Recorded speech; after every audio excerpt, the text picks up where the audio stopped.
Hi everybody, welcome to chapter 3, and which is probably the final chapter of the collage series.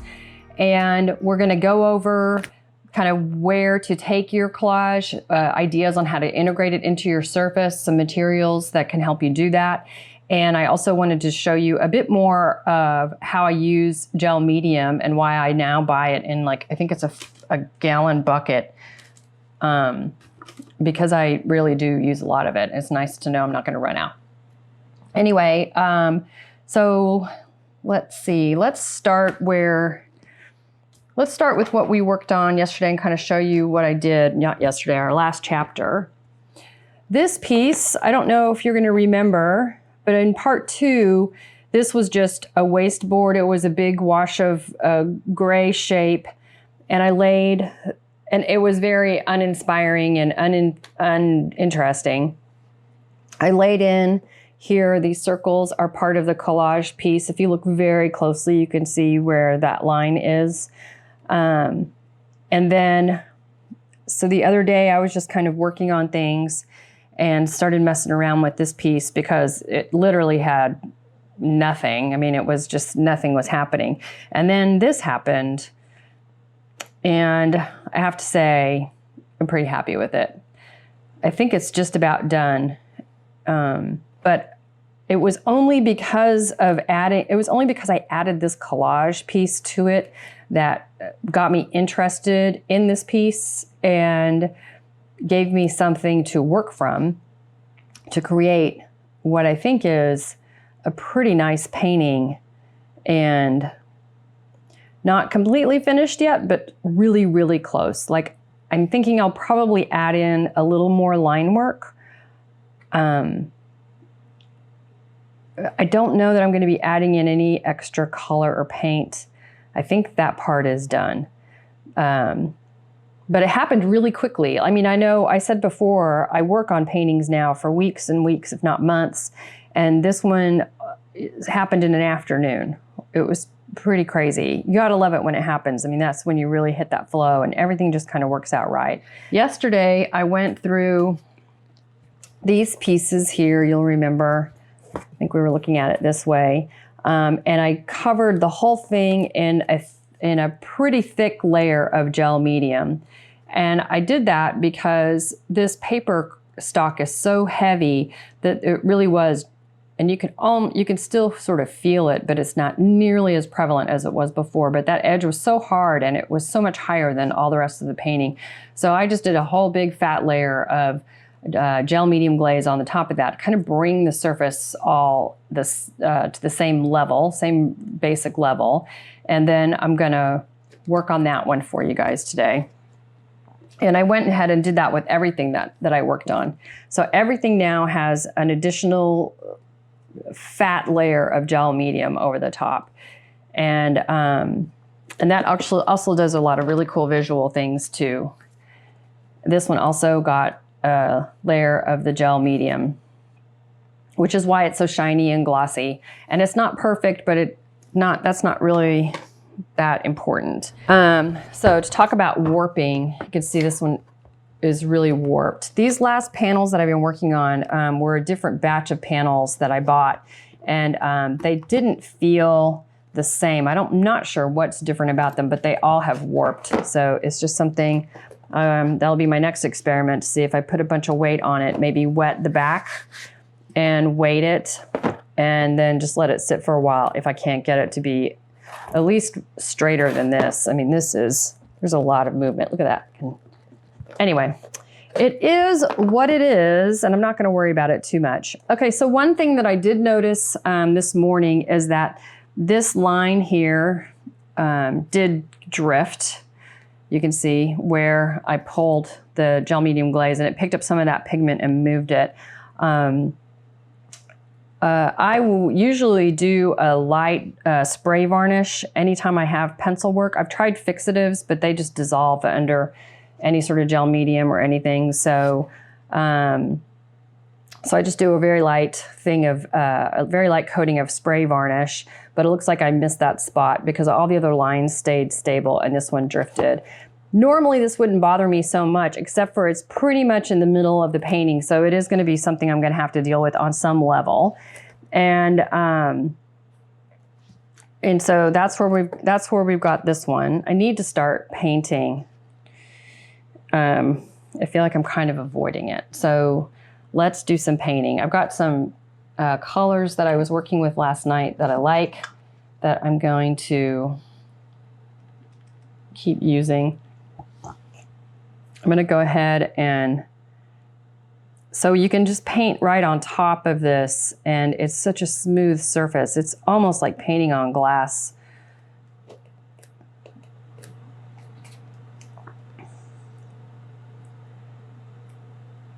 And I'm not really sure where I'm going with this guy. I don't really know. I don't really have a feel for this painting, even still after working on it so often and having it gone through so many different versions.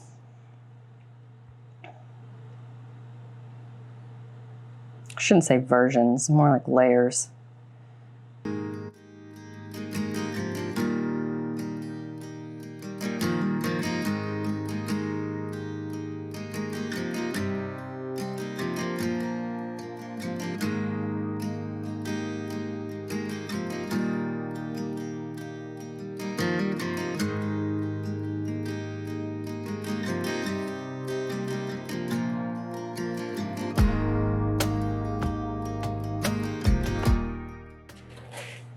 I think for the moment, I'm sort of done with this guy.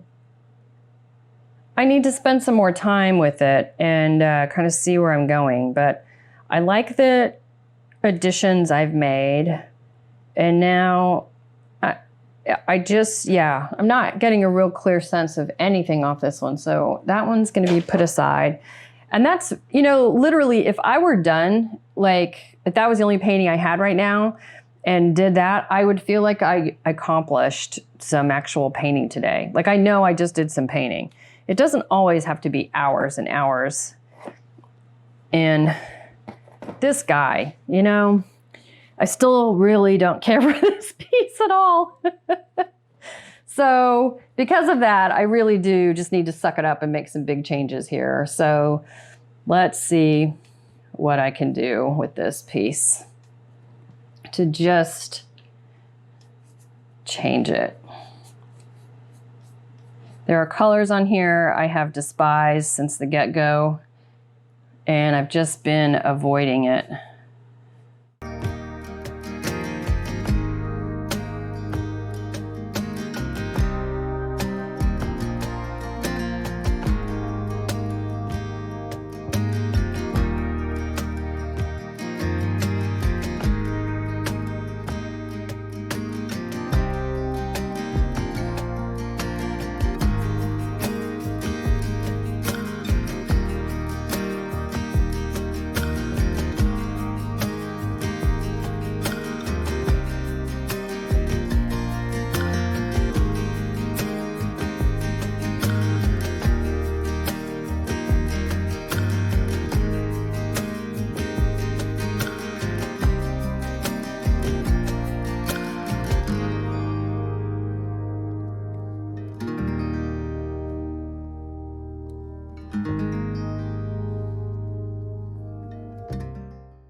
All right, these are the new pieces that I finished. Just did some collage on to actually walk with you through integrating this into a piece.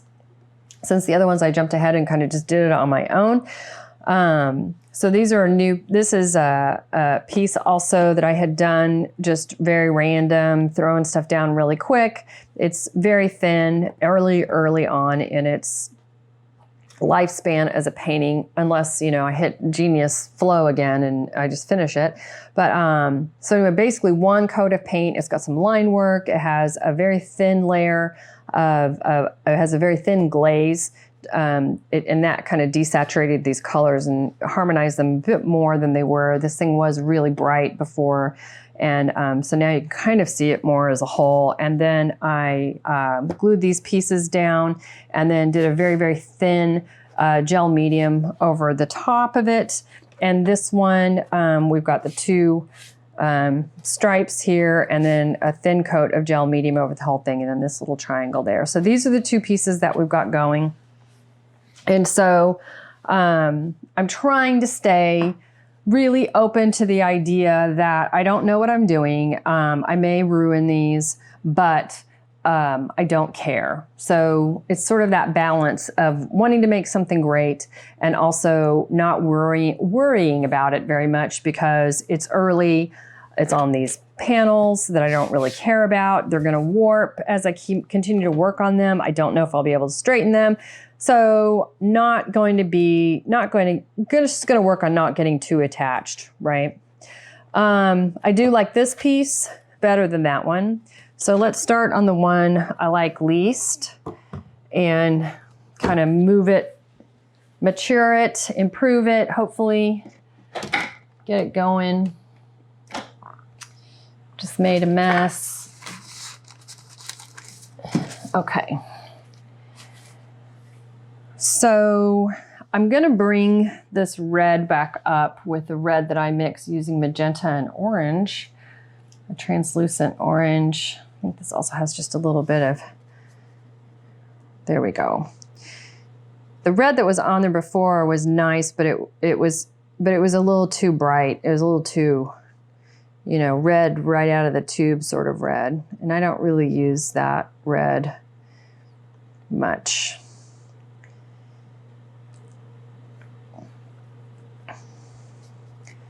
So now what I'm trying to do here is work with the painting as a whole and not stay super focused on the collage parts, and you know, which is the step one of integrating all of this together.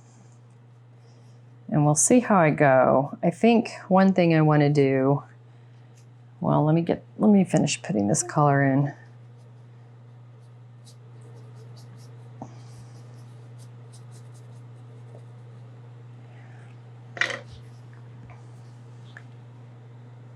So this one I do want to work with. This is the cardstock paper instead of the deli paper, so it definitely has a presence of its own. It's going to take a little bit more work to integrate this into the surface. I'm going to start with some steel wool, and this steel wool is a little bit damp.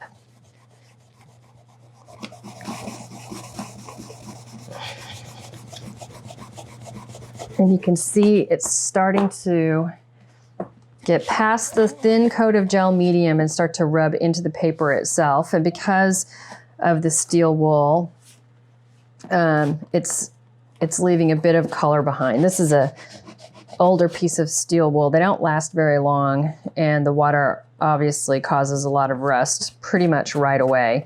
But this thing now is starting to look a little less like a piece of paper that was cut out and glued onto the surface. We're going to make it look like that a bit more. And the whole thing is really lifting off, and I may just need to live with it. Except that that's what's happening with this piece now that I've introduced steel wool into the whole thing. I could probably stop, but I'm sort of interested to see where this goes.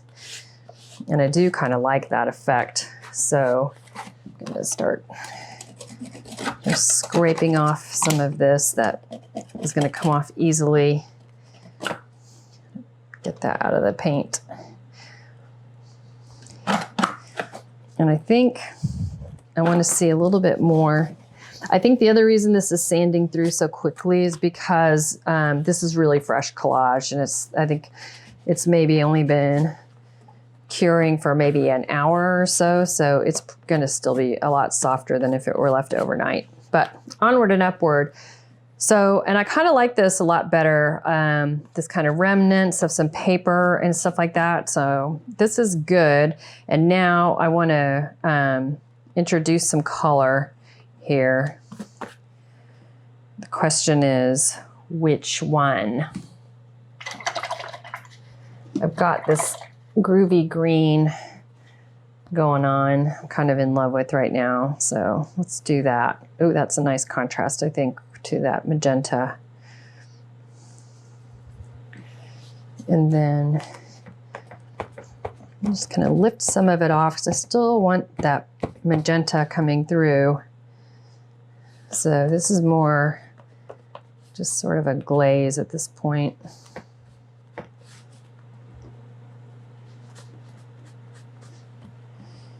Yeah, I think I can work with this.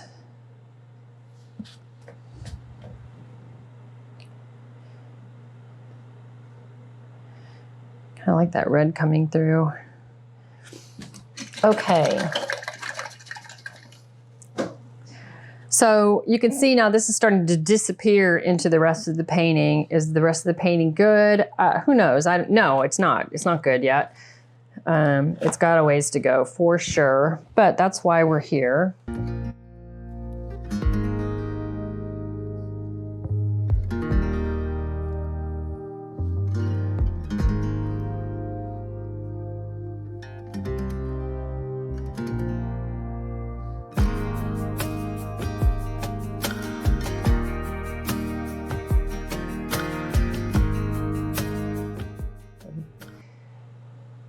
So I think it's an important place to be, to accept where your art actually is, and then to really support it and support yourself in that phase. So like I'm in the phase right now where I'm having fun with this. I don't really know what it's all about yet.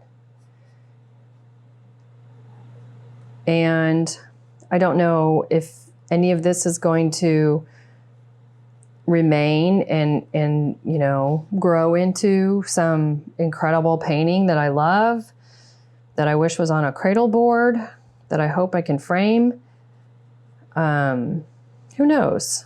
But that's not where this is. Right now, this is just about experimentation, allowing that space to just see what happens, you know, playing the what if game. What if I do this? What if I do that?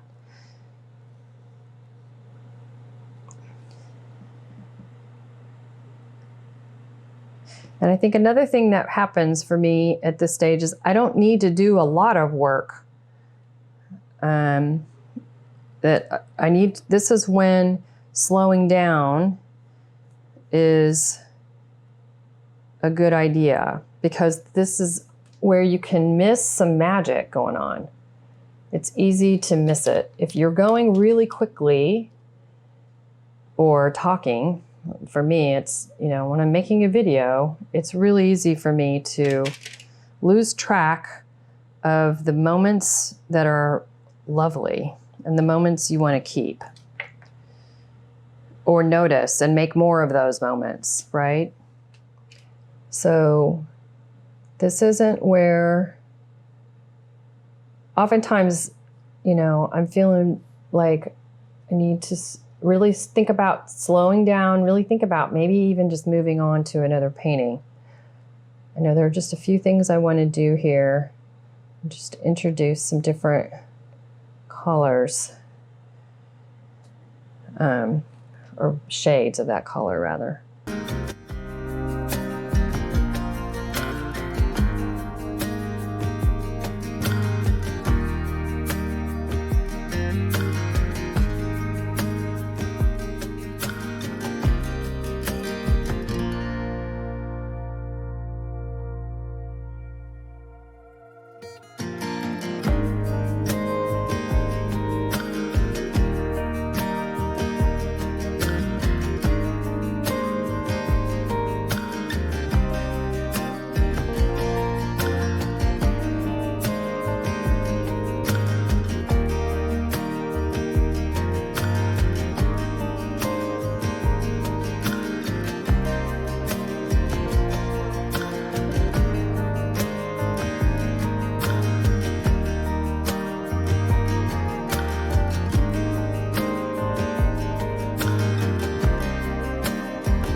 It's Christmas, isn't it? Green and red. I just made a green and red painting. All right, well, I feel like I've broken it up and it's it is better than where it was. And now I have maybe some more jumping off points to move to when I come back to it. But it definitely needs some time to think.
And just as a disclaimer, but for real, I am not showing you how to paint a masterpiece, right? Like, do what I do and you will make amazing paintings. That's not what I'm doing.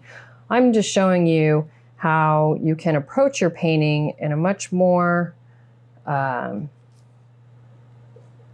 open and curious way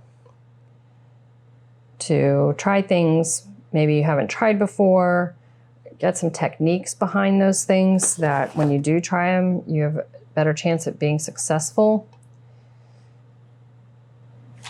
And to really change your mindset around being comfortable with being in the middle phases of a painting, especially when you don't know where it's going and you're not sure if it's going to work out.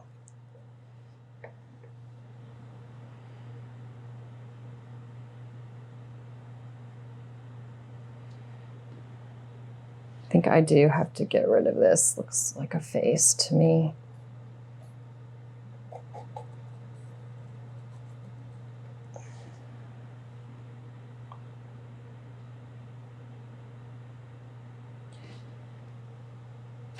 So I think that's one of the reasons we can get stuck with kind of like doing the same thing over and over again is because we reach a point that feels uncomfortable because it is new, it's a risk, and it's really easy to freak out and either stop painting or change it into something that you feel comfortable with again, that you know you can do well, and avoid that feeling of discomfort. Being in the middle of a painting that, you know, that's new, that feels new and different to you, being in between, you know, making a decision about something in your life. These moments are very uncomfortable for us. We really struggle being in that moment. I certainly do. And this is good practice to learn how to be in that moment of uncertainty, of not knowing what the outcome is going to be, not sure if you're going to pull it off. Like, it may not work.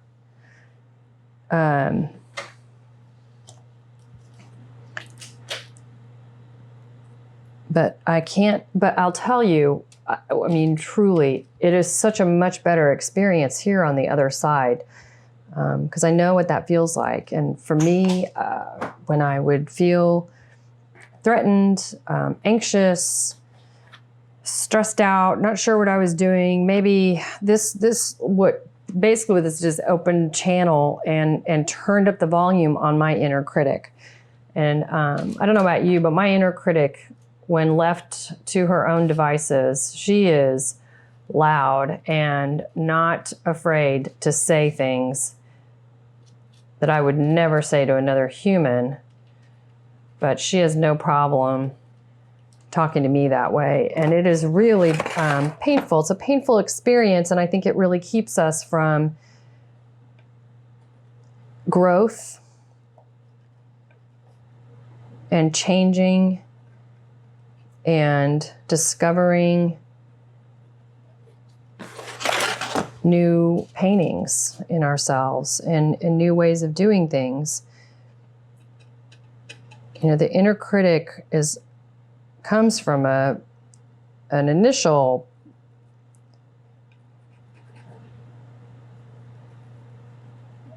cause to protect you, but I think for most of us, it has morphed into a very, abusive is a strong word, but I think in many cases a really abusive tool to keep us safe. So it's using a lot of threats and calling ourselves a lot of really awful names and putting ourselves down and being really hard on ourselves and being super judgmental at all times, especially when we're feeling a little uncertain about exactly how we're going to get across this bridge here.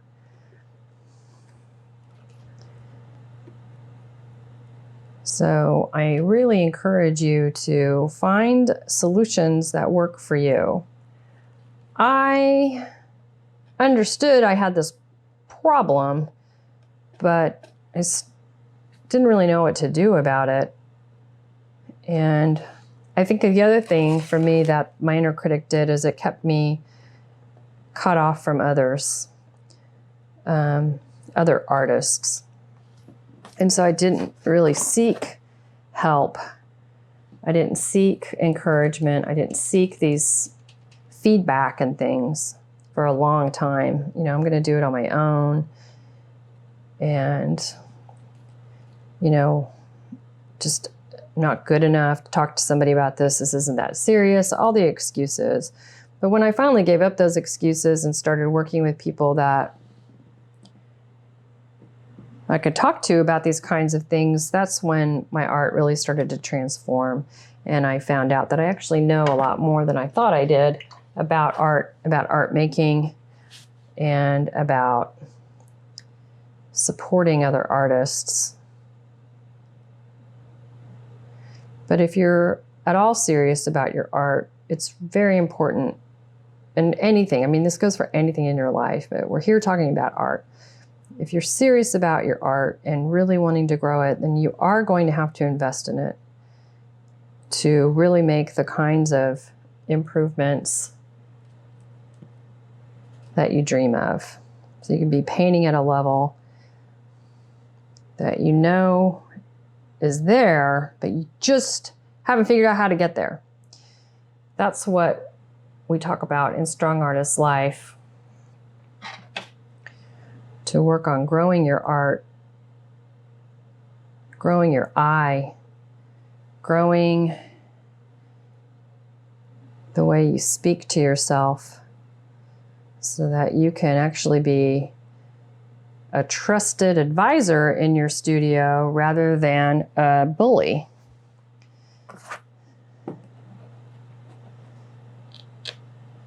With the added benefit of getting feedback from people who know you, like you, understand what you're trying to do with your art, and support you in that direction, and who can often see your art more clearly than you do. Another thing that happens, which I find is really interesting, when artists are growing and their art is shifting and changing, they are usually the last ones to see it, to understand what's happening. I think a lot of times they're like, wow, this is no good. I don't know what I'm doing. This is awful. It's another failed piece. And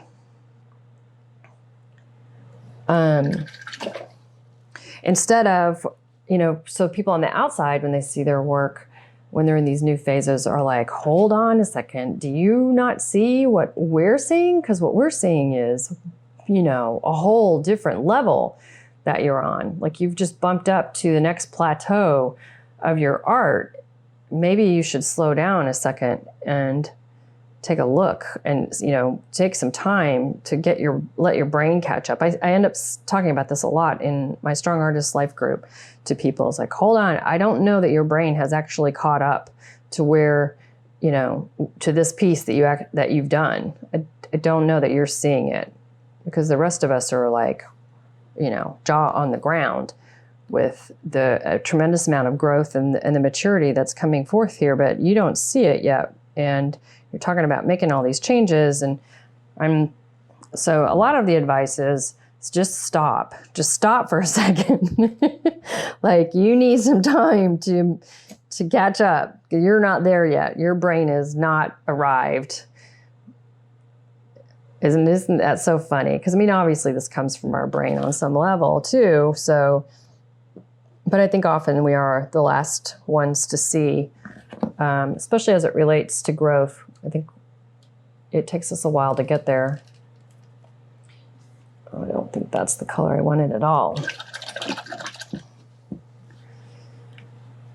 So I really encourage you to find a trusted advisor, a peer, not a great husband or a wonderful friend. That's great. It's a great thing to have, but they're not really going to be the ones that can really give you the kind of feedback that you need as an artist to your art. And if you're expecting that from them, I would imagine that you are disappointed a lot of the times when you do try to talk to them about your art, because you're not getting, they don't really understand what it is you're talking about or what you're trying to talk about.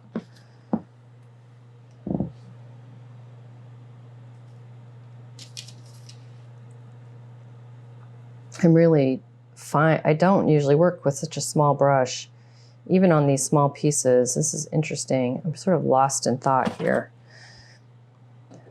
The dangers of talking and painting.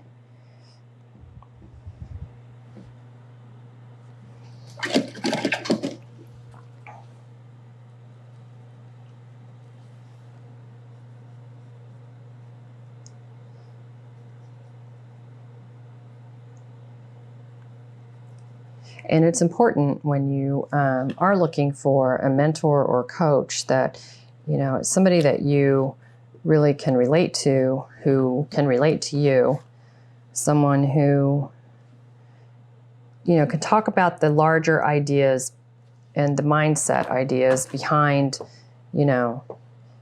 add more green here, do this stroke here. That's great. And that's more about how to paint.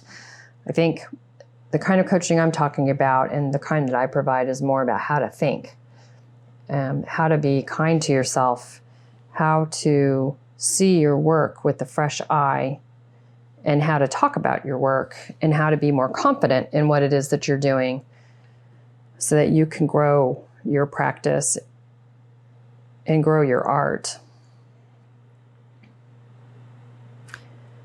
And in that vein, I offer a 45-minute complimentary clarity call.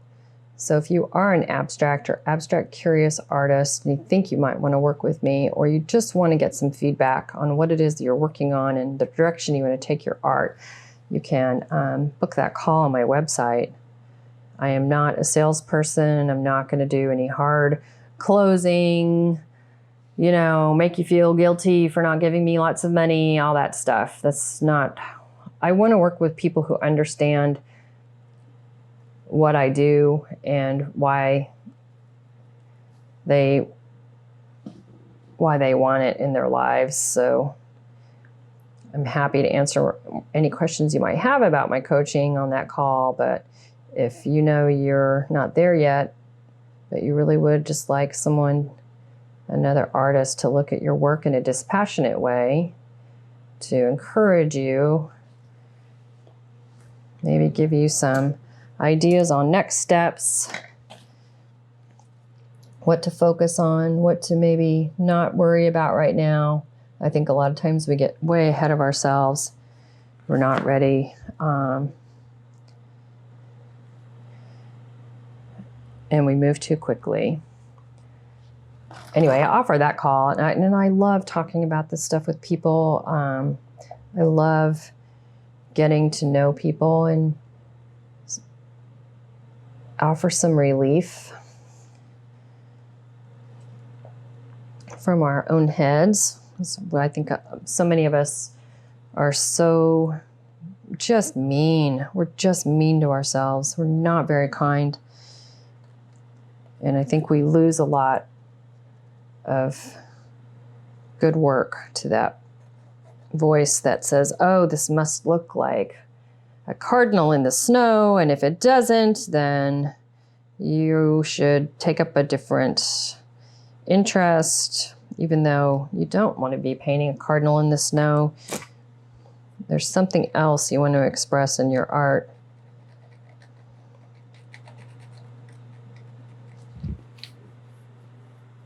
Anyway, I encourage you to take me up on that. There's not a whole lot of people that are going to look at your work and give you some good, solid feedback and make you feel enthused about getting back in the studio and working on your art. And I think it's a healthy thing that more artists should do.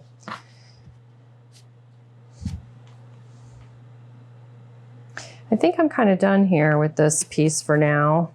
It definitely looks like a whole painting, and I like it a lot better than when we started. That's for sure. So, yeah. Cool. All right, let's see. So we've got this guy that's green and red, and it is very one note, and I'm having a big problem with it. It is not very nice at all. So, yeah. So this is where I feel like maybe I should do something big and bold and brave, because I've got nothing to lose, you know. I like these, and that's kind of all that I like in this spot here, and maybe a little here, but everything else is not very exciting.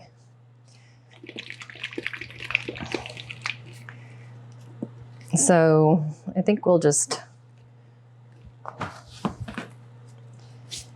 do something else with it.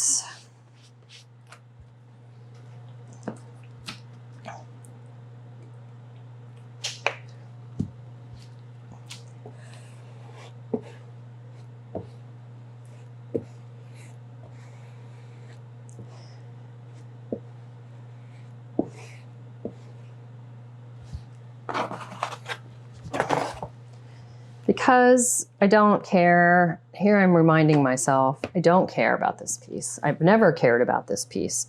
So there's no point in being very precious about it and trying to keep it and try to improve something that I don't care about, I don't think is very good. It feels pretty problematic. So why not just do something nutty instead?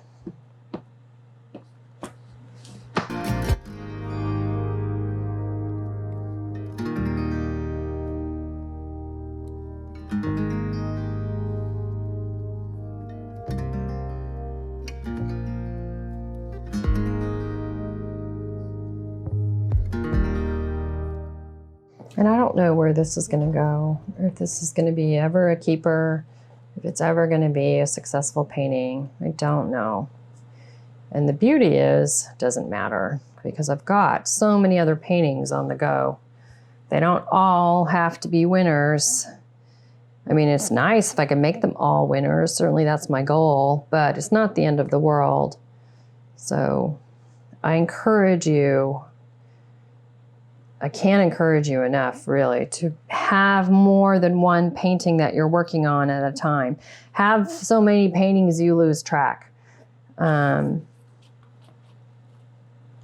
Because it gets so much easier to move through them, to make big, crazy decisions, and to look like this is a million times better than what it was before. Is it great? I don't know yet, but I do know it is so much better than what it was. I mean, it just is. You cannot deny it. I'm just using a China marker.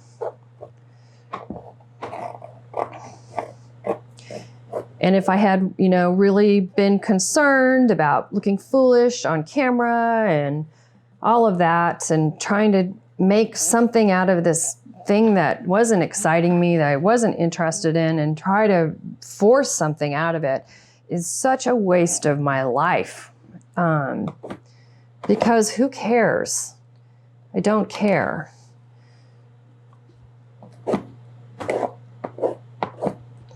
I don't know if this is going to work. I don't know. And it's not mine to know. Mine is to do. I'm an artist. My job is to do this. Make some decisions, get better at what I do, learn more about how to do it, take risks, trust that I'm going somewhere, even when it feels like maybe I'm going backward sometimes, and to just let it be. Let it sit there and it will reveal itself to me. I am really digging this. Will I dig it in a couple of hours after it's dry? Who knows? Does it matter? No. Do I know, though, that it is better than what it was just a couple minutes ago? Absolutely, without a doubt. I have no question in my mind. This is a better painting. So that's what I encourage you to do, guys. Make some decisions. Collage is so good for that, for changing things completely. Taking a really nothing burger painting and creating something that I'm really excited about, and finishing and doing some, and yeah, I'm very excited about this piece. I'm really looking forward to some of these other pieces too. And even this one, like, this is kind of cool. I feel like maybe I can put in some neutrals, and maybe all of the collage gets covered up. And you'll never know, and I will even forget that this was ever collage in here. It doesn't matter. What do I care about? I care about having a better painting. This is a better painting already. And I feel like it's going to become even better because I have that same feeling as I did in the last video. This I'm interested in. This is making my little brain fire up in new and interesting places, and that's what it's all about. I would never have gotten there with a tiny little brush, doing tiny little adjustments, trying to make something happen out of something that already wasn't working. Anyway, I hope this gets you fired up to get out there and make a mess and make some super ugly paintings and just have fun. Let me know how it goes. You can email me at Pamela@StrongArtistLife if you want to show me what you've been working on. I'd love to have a discussion and a conversation with you guys. So let me know what you think. Let me know if you try any of this, or if you think I'm doing collage all wrong. I guess we could talk about that too. Let me know. Talk to you later. Bye-bye. If you like this video, I'd appreciate it if you hit the like button and subscribe to the channel. I'm Pamela Robertson. I'm a coach to other abstract artists. And I love getting to talk about painting and the mindset around painting and improving your practice with other abstract artists. And I've been really fortunate to see some amazing growth in the really incredible people that I've been able to work with. If you're interested in working with a coach around your abstract art, check me out at Strong Artist Life. That's my website. I'll put the link below in the description. On the same topic, I also offer a 30-minute free masterclass called The 3 Biggest Obstacles Preventing You from Becoming the Successful Abstract Artist You Know You Are Meant to Be. And I'll put the link to that below too. I hope to see you again here soon. Have a great day.